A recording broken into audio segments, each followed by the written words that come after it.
Ma'am Amira, Ay, Lola Ising, may kailangan pa po ba kayo?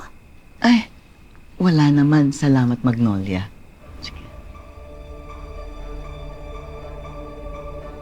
Apo, may sasabihin ka sa akin?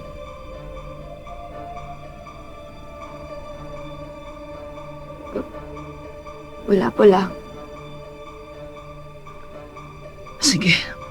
Magdasal tayo para gabayan ka ng Panginoon. Lola? Ay. Pwede po bang sumabay?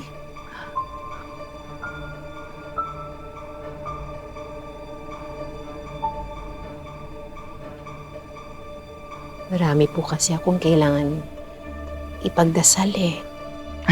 Oo naman, Magnolia. Sige, simulan ko na.